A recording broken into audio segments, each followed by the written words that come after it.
Body of Christ అనే skit primary juniors girls చేస్తున్నారండి.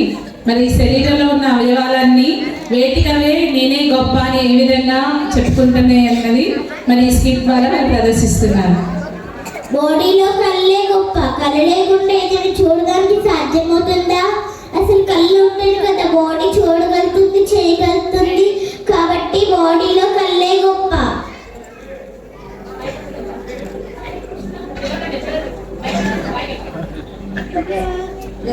అబ్బో ఆకు నేను ముక్కని, నేను గాలి పీలిస్తేనే బాడీ బ్రతికేది. ఒక్కొక్కసారి కళ్ళు కనిపించకపోతే కళ్ళజోడు పెడితే అదంతా నేనే భరించాలి. కాబట్టి నేనే గొప్ప.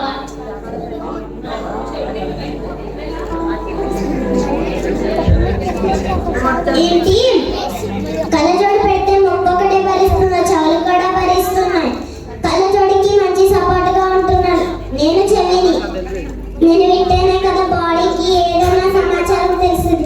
నేను వినకపోతే బాడీకి సమాచారం ఎలా తెలుస్తుంది? కాబట్టి నేనే గొప్ప. ఆగండి, నేను ఎవరినో తెలుసుగా. నేను నోరు, నేను ఆహారం తింటే బాడీకి మంచి శక్తి వచ్చింది. ఆ శక్తితో నేను ఏదైనా పని చేయగలను. అందుకే నేనే గొప్ప. ఏంటి కళ్ళు, ఈ ముక్కు, ఈ చెవులు, ఈ నోరు, మీరే గొప్ప. సరే అయితే నోరు ఆహారం తింటే బాడీకి శక్తి వస్తుంది.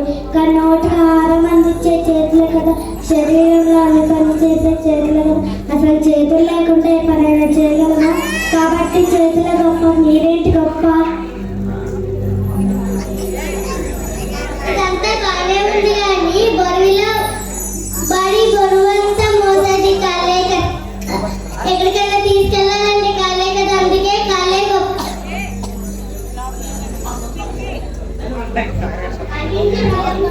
గుండె లేకపోతే మనుషులు వస్తాడా? లేదు కదా. గుండె గొప్పది. గుండె మనం శ్వాస వస్తుంది. కాబట్టి గుండె గొప్ప. నేనందరినీ ప్రేమిస్తాను. కాబట్టి నేనే గొప్ప.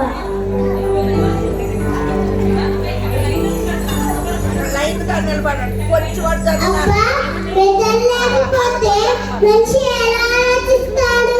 మంచిది ఏదో చెడ్డది ఏదో నాకు అన్నీ తెలుసు.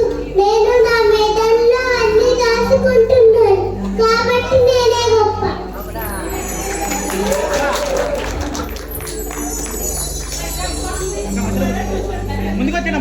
మీరందరూ ఎందుకు అలా గొడవ పడుతున్నారు? ఒకరి మీద ఒకరు గొడవ పడుతున్నారా? గొప్పలు చెప్పుకుంటున్నారా? 1 కొరింథీ 12:18 వచనంలో ఏమని రాయబడిన వాక్యం? అవయములన్నీ అనేకమైనది, శరీరం ఒక్కటే కదా. ఒక అవయము శ్రమపడినప్పుడు అవయములన్నీ శ్రమపడను కదా. ఒక అవయము ఘనత పొందినప్పుడు అవయములన్నీ సంతోషించును కదా. అలాగే మీరు క్రీస్తు యొక్క శరీరమై ఉండి వేరు వేరుగా అవయములై ఉన్నారు. కళ్ళు ప్రాముఖ్యమైనవే, చెవులు ప్రాముఖ్యమైనవే, నోరు ప్రాముఖ్యమైనవి. కానీ శిరస్సుకు లోబడి ప్రతి అవయవం పనిచేయాలి కదా.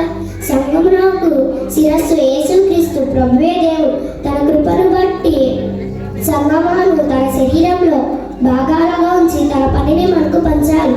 దేవుని మహిమ కొరకే మనం పనిచేయాలి, కానీ అతిశయించకూడదు.